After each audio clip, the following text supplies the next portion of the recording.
Good evening. My name is Mallory, and I live with Jacob.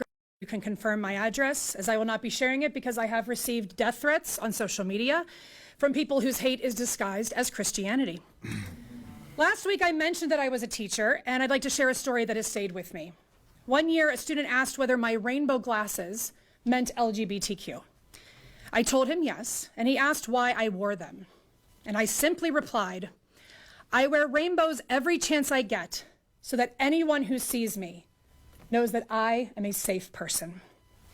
Every day I try to present myself to the world as someone who is safe, welcoming, and accepting. And that's what we strive to do at MAPCA.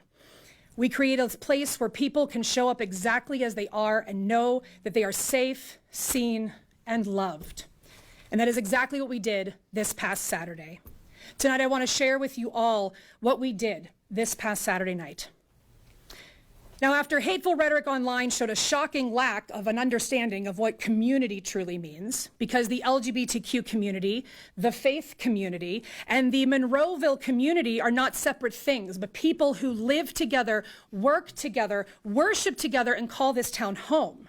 And after it sparked waves of attacks against MAPCA and our neighbors, including threats to throw us in a wood chipper, and also protesters would attend undercover, which frankly, I would like to know what undercover at a Pride festival would look like to those who oppose us. But our community responded with support, not fear. We launched a fundraiser to help cover the cost of additional security. The people of Monroeville stepped up. We reached our goal in 6 hours and ultimately raised more than twice what we had asked for. On behalf of MAPCA, I would like to extend a sincere thank you to our mayor, the city manager, and the chief of police for helping ensure the safety of everyone attending by providing 2 police officers who were there for the duration of the event. Over the course of the festival, more than 600 people came through. We welcomed over 70 vendors, businesses, organizations, and churches from Monroeville and the surrounding area. They came to send a simple message to the LGBTQ community. You are valued, you are welcome, and you matter. Festival goers of all ages enjoyed aerial acts, a song and dance troupe, solo performers, bands, and numerous drag artists. Children and adults alike filled the festival with laughter, connection, and joy, and absolutely no talks of sex. And throughout the entire event, one thing remained constant, something I rarely feel at other festivals: love. At our Pride celebration, people were welcomed with warmth, acceptance, and open arms. Everyone felt safe. Everyone felt accepted. There was no judgment, no anger, no arguing, no fear. There was only love. At the end of the evening, Pittsburgh's First Lady of Drag, Kiera Darshell, invited anyone who wanted to dance up onto the stage. She asked their name and encouraged them to join in.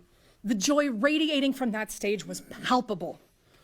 I've attended all kinds of festivals throughout my life: church festivals, community fairs, neighborhood celebrations, and many of them are missing one important thing: that feeling that every single person belongs.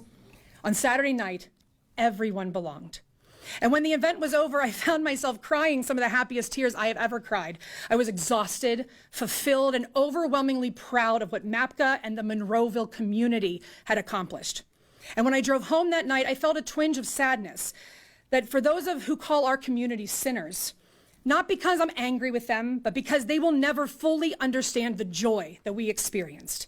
They may think they know what love and acceptance feels like, but until they experience a space where all people are welcomed exactly as they are, they will never truly understand what we felt. So tonight I want to speak directly to the Christians who are here in this room and listening at home.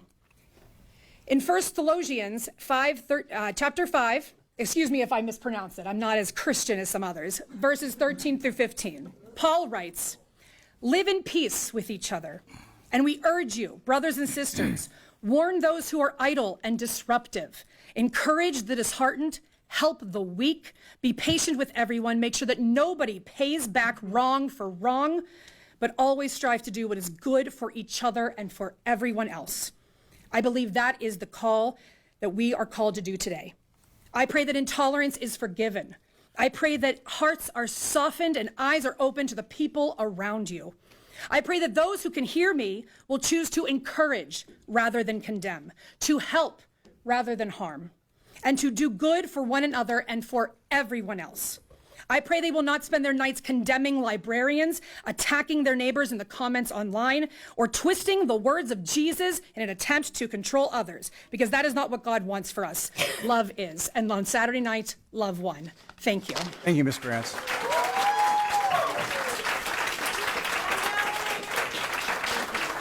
Wendy Fraser.